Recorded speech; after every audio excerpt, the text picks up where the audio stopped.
सत्संग जी प्यार से कहना जी, धन निरंकार जी। सत्संग जी, इंसान कितना चतुर है, जो इसका रचना किया है। सत्संग जी उसी के साथ छल करना चाहता है, उसी के साथ सौदाबाजी करता है। कहता है, हे मालिक, हम तेरा पूजा कराएंगे, हम व्रत रखेंगे, आप मेरा यह काम कर दो। सत्संग जी, ये थोड़ी सी बात इंसान को केवल जानना है और ये राजी नहीं होते जानने के लिए। ये जानकारी कहाँ मिलेगी, कैसे मिलेगी? कि ये रचनाहार है, ये मेरी रचना किया है, मैं इसके साथ कैसे सौदाबाजी कर रहे हैं? अगर मांगना ही है तो सिर्फ मांगते ही रहे। फिर ये कहना हमारे लिए एक बहुत शर्मिंदगी की बात है, धोखा देने की बात है। सत्संग जी, ये पूरे सृष्टि की रचना करने वाले परमात्मा हमें क्या नहीं दिया? ये सब कुछ संसार में जो कुछ बना है इंसान के लिए ही तो बना है। तो फिर सत्संग जी, ये संसार में है, इंसान अपने कर्मों के द्वारा प्राप्त करता है। सत्संग जी, ये मालिक का दिया हुआ है, मालिक में ही विलीन होता है। जैसे कि उदाहरण है कि मकड़ी जाल बनाने के लिए बाहर से कोई तरल पदार्थ नहीं लाती है, अपने अंदर से ही ये तरल पदार्थ से जाल बनाती है और उसको निगल भी जाती है। इसी प्रकार ये सृष्टि के रचना करने वाले परम पिता परमात्मा इसके ही अपने ही ब्रह्म से पूरे सृष्टि का रचना किया है और ये समय आने पर सब इसी में विलीन भी हो जाता है। यही बात तो आज सदगुरु माता सुदीक्षा जी महाराज बता रही हैं कि आइए आप जो है पहले जानिए फिर मानिए। सत्संग जी सब कहते हैं कि हम राम को मानते हैं, कृष्ण को मानते हैं, दुर्गा मानते हैं, काली मानते हैं, पर मानते हैं, जानते नहीं हैं। और केवल राम को मानते हैं, राम की नहीं मानते हैं, राम की बात नहीं मानते हैं, सिर्फ राम को मानते हैं। अगर राम की बात मान लेते तो राम तो मर्यादा पुरुषोत्तम राम थे। ये तो अपनी सौतेली माँ के जो है बातों को नहीं टाला, कितना कदर किया, सम्मान किया। सत्संग जी, अगर हम किसी भगवान को मानते हैं तो एक बार भगवान को नहीं, भगवान की देख ले मान करके। भगवान को मानने और भगवान की मानने में बहुत अंतर है। हमारे घर से ही एक प्रैक्टिकल है कि अगर मान लीजिए किसी की पत्नी है, अगर हम कहते हैं ये हमारी पत्नी है, सब पूरे गांव जवार जानता है कि पत्नी है, वो भी जानती है, हम दोनों एक दूसरे को जानते हैं कि पति पत्नी है, पर दोनों में ताल्लुक नहीं है, दोनों से काफी दूरियां है, प्यार नहीं है। तो फिर सत्संग जी क्या फायदा है? आइए सत्संग जी, परमात्मा हमारे अंगसंग है, कड़कड़ में है, ऐसा हम जानते हैं, कहते हैं, सुनते हैं, पर कभी जाना नहीं, देखा नहीं, एहसास इसे महसूस नहीं किया। जाइए सोखा के पास, औघड़ के पास, वो किसी व्यक्ति, साफ दिख रहा है कि एक व्यक्ति है, एक मानव है, और उसको कह रहा है कि वो क्या करते हैं, ओझा सोखा खिलाते हैं कि ये भूत खेल रहा है, इसके ऊपर प्रेत है, प्रेत की छाया है। तो सत्संग जी, वो तो दिखता नहीं, दिखता तो इंसान है, वो जो उसका शकल सूरत, उसे हम एक बहन कहें, माँ कहें, बेटी कहें या भाई कहें, जो भी, वही तो बोल रहा है, उसी के मुख से तो आवाज आ रही है, लेकिन कहते हैं कि ये भूत बोल रहा है। तो एक इंसान में एक प्रेत को महसूस कर सकते हो, महसूस की बाणी समझ सकते हो, पर परमात्मा को नहीं समझ सकते, परमात्मा को नहीं महसूस करते एक इंसान में। सत्संग जी, परमात्मा ने सृष्टि का रचना की और इसी में समा गया। इन्हीं की शक्ति से तो चल रही है, ये सारी सृष्टि परमात्मा की ही शक्ति से चल रही है। भगवान कृष्ण भी अर्जुन को यही समझा रहे हैं कि ये पूरे सृष्टि हमारे संकल्प से बनी है, ये पूरे सृष्टि में मैं हूं, समाया हूं, ये पूरे सृष्टि मुझसे है, मैं नहीं हूं। तो सत्संगा जी, ये पूरे सृष्टि इन्हीं के संकल्प से है, इन्हीं की शक्ति से चल रही है। तो सत्संगा जी, हमें प्रकट करने की विधि जानकारी करना चाहिए। परमात्मा जब इसी सृष्टि में है, समाये हुए हैं, जैसे दूध में घी समाया हुआ है, तो अलग करने की विधि हमको जानकारी होती है तो अलग कर देते हैं। तो सत्संग जी, ये विधि भी हमें जानकारी कर लेना चाहिए। इसके लिए भी पहले से ही महापुरुषों ने लिखा है सत्संग जी कि बिना गुरु भवनिधि तरहि न कोई। तो सत्संग जी, बिना गुरु का नहीं हो सकता है तरन तारण, बिना गुरु की जानकारी नहीं हो सकती है परमात्मा की, क्योंकि सत्संग जी, कोई भी ऐसा ज्ञान बिना गुरु का नहीं मिला है। ये संसार भौतिक ज्ञान भी, चाहे कोई हमारा दोस्त गुरु हो, माँ गुरु हो, पिता गुरु हो, बहन गुरु हो, जो भी हो, किसी ने बताया है। अगर हम पूजा पाठ भी कोई करते हैं तो किसी से सीख कर ही करते हैं। कोई कहता है कि हमने ये पूजा किया तो इससे हमको ये फल मिला, तो हम कहते हैं हम भी करेंगे, हमको भी ये फल मिल जाएगा। तो आइए सत्संग जी, जब ये हम सीखते ही हैं तो ये भी सीख ले कि परमात्मा पूरे सृष्टि में कैसे है समाया, कैसे इनकी कृपा से सृष्टि चल रही है, इनकी तो जानकारी कर ले, और जानकारी करके इनको प्रकट करने की विधि हम प्रकट कर ले। सत्संग जी, हर युग में प्रकट किया संतों ने अपनी मोहब्बत से, सेवा से। सत्संग जी, इंसान ने ही तो किया, तपस्या करके, सुमिरन करके, आराधना करके, उपासना करके। तो सत्संग जी, ये संभव है, पर गुरु के बिना नहीं है। गुरु के बदौलत ही संभव है, गुरु के कृपा आशीर्वाद से, गुरु के हुकूमत से ही ये संभव है। सत्संग जी, इंसान को समय कहाँ मिलता है? अपनी मर्जी से चाहे वो 9 दिन व्रत रखे, 1 दिन व्रत रखे, हफ्ता में 2 दिन व्रत रखे, वो अपनी मर्जी से सब कुछ कर सकता है, पर उसे कहा जाए कि आप गुरु के चरणों में आ जा, इतना कहाँ समय बा, अभी उम्र समय कहाँ बा सत्संग करने के लिए। इसके लिए उम्र समय, सच्चाई से हमेशा भागता रहा है, सच्चाई से सबको आंच लगती है। ये माया इतनी प्रबल है कि इतनी आसानी से किसी को सच्चाई की तरफ जाने नहीं देंगी, सत्य से जुड़ने नहीं देंगी।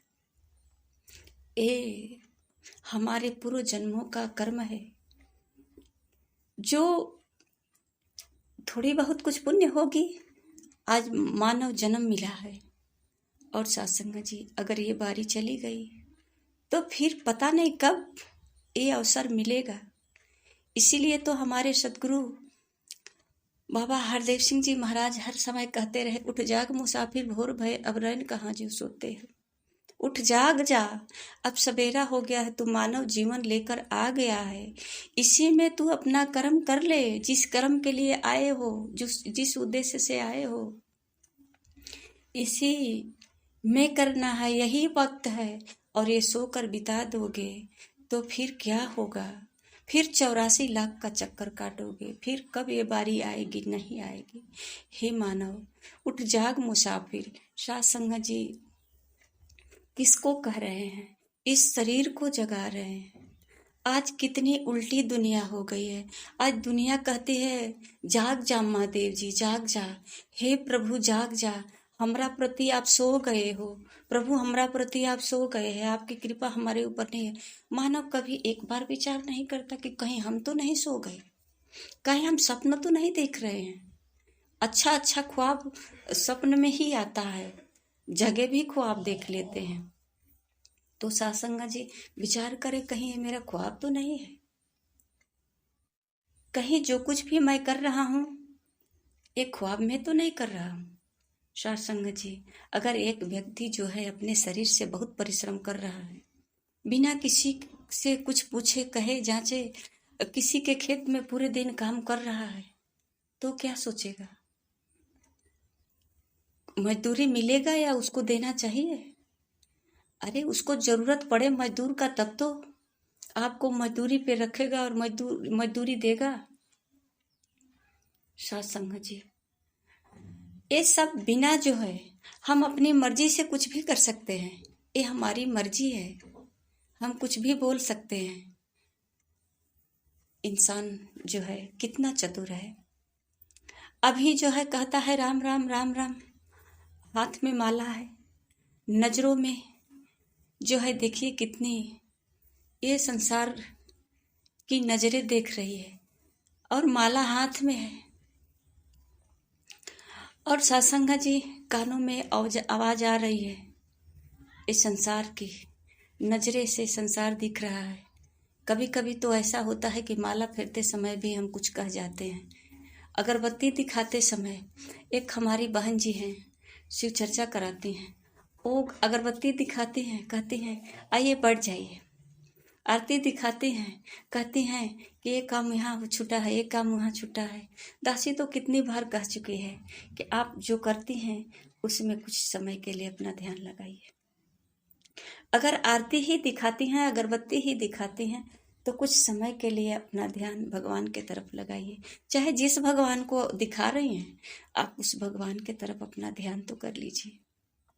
एक घड़ी या दो घड़ी आधों में बुनियाद हो सकता है यही आपकी भक्ति 2 पल की, 1 पल की आप पर कृपा हो जाए और यही कृपा संतों से मिला दे। और संत जब मिल जाएंगे तो हरि का दर्शन जरूर हो जाएगा,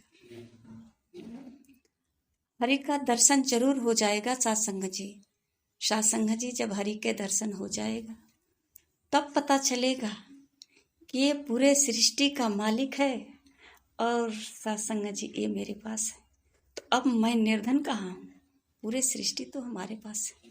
जो हमको चाहिए सत्संग जी, कभी कभी मेरा चाहत भी गलत हो जाता है, कभी कभी मेरा चाहत ऐसा होता है कि काश मेरे पास ऐसी शक्ति होती कि मैं किसी को मार देता।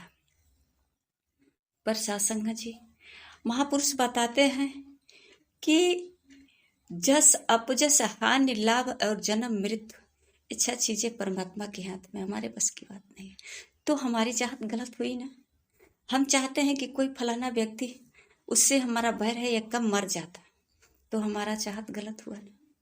सत्संग जी ऐसा ही कुछ हमारा चाहत होता है, हम अपना फायदा चाहते हैं और सामने वाला का नुकसान चाहते हैं। पर सत्संग जी हमारे संत महापुरुष यही समझाते हैं कि अगर कुछ चाहत करो तो ऐसा करो जिसमें सबकी भलाई हो, किसी की बुराई नहीं हो, क्योंकि उसी धागे में तुम भी हो, मैं भी हूँ, सब लोग एक ही धागे में है। भले ही फूल का आकार अलग अलग है, एक ही माला है पूरा जगत और ये धागा है परमात्मा। इसी में सब नथे हुए हैं, छोटा बड़ा जो भी जैसा रंग आकार है, पर धागा एक ही है। सत्संग जी आज सतगुरु माता सुदीक्षा जी महाराज अपनी हर समय कृपा बरसाए रखती हैं, हर समय आत्मा का कल्याण के लिए इतना लंबा लंबा टूर पर ये सत्संग जी कहते हैं कि कोने कोने तक जा करके प्रचार प्रसार कर रही हैं सत्य का, मानव को जगा रहे हैं कि उठो जागो, अब समय नहीं है। सत्य को बता रहे हैं सत्संग जी। आप अपनी मर्जी से चाहे जितना भी कुछ कर लो, पूजा पाठ करो, दान पुण्य करो, पर सत्संग जी अगर किसी खेत में उसमें का पूरा घास निकाल दो, खेत में जुताई भी हो गई, पानी भी हो गया, खाद भी हो गया, सब कुछ हो गया, इसमें बहुत सारा परिश्रम किया है, आप मिट्टी को इतना मल मल के मलिन कर दिया है, मुलायम कर दिया है, सब साफ सुथरा कर दिया है, एक भी घास नहीं है, और इंतजार है कि इसमें से कोई पौधा निकलेगा, फल निकलेगा। क्या संभव है सत्संग जी? संभव तो तब होगा जब इसमें बीज होगा। बीज डाले हैं,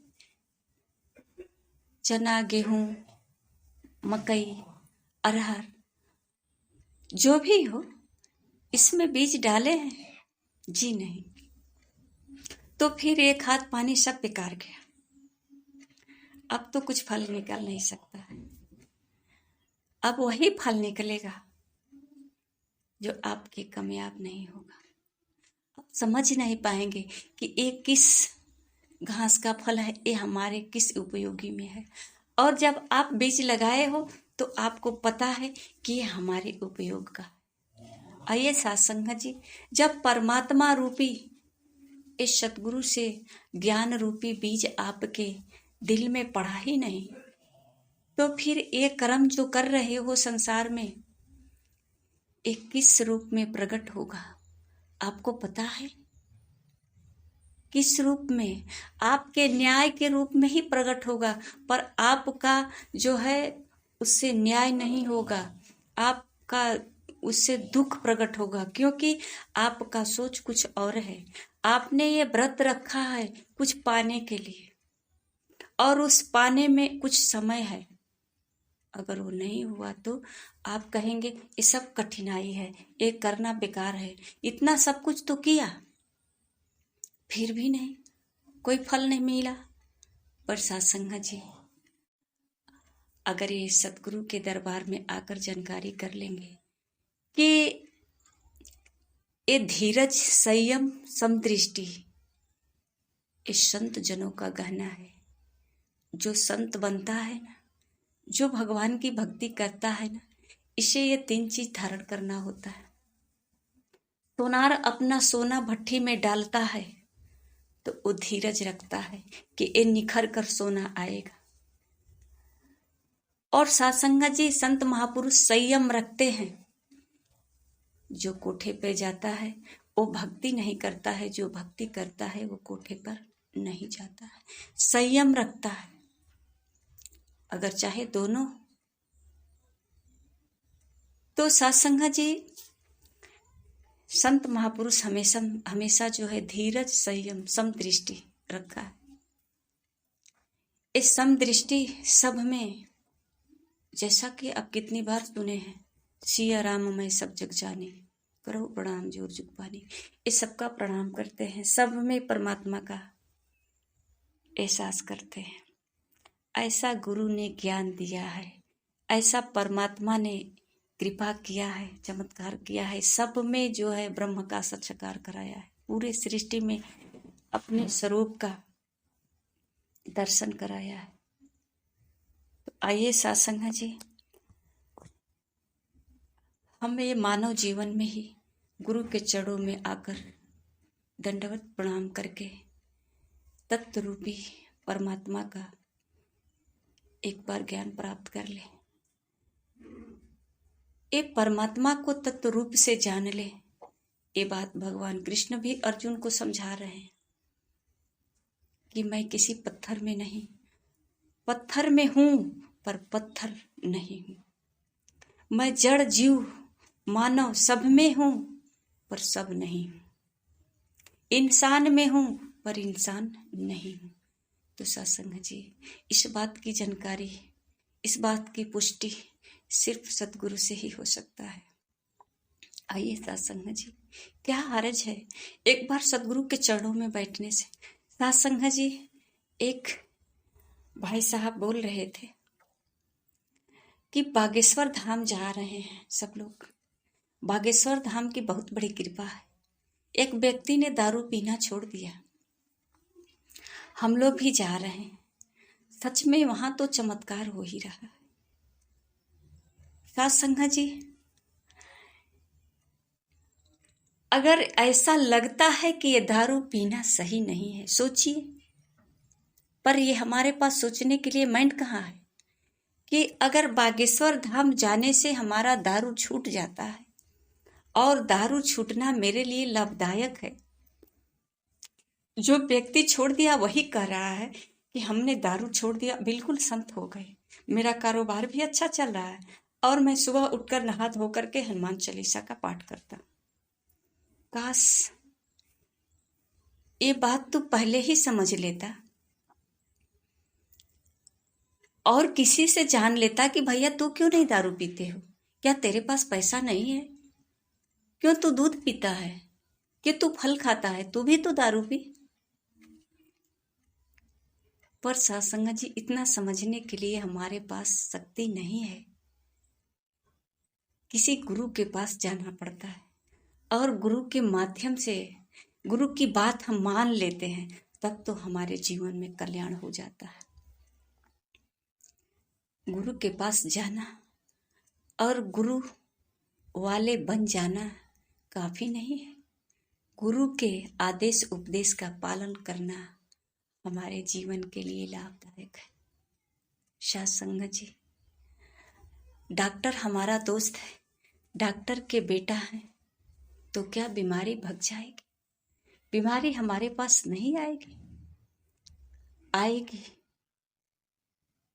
डॉक्टर के बेटे होने से, डॉक्टर की पत्नी होने से बीमारी से क्या संबंध है? बीमारी तो भीतर से शुरू होती है। ये शरीर जब यहाँ प्रकट हुआ है, ये परिवर्तन इसमें आना ही है, ये प्रकट है। इसका जो है जन्म है तो मृत्यु भी सिद्ध है और इसमें विकास है। परिवर्तन जब हो रहा है तो कभी घटना बढ़ना भी तो जरूरी है। इसके स्वास्थ्य के लिए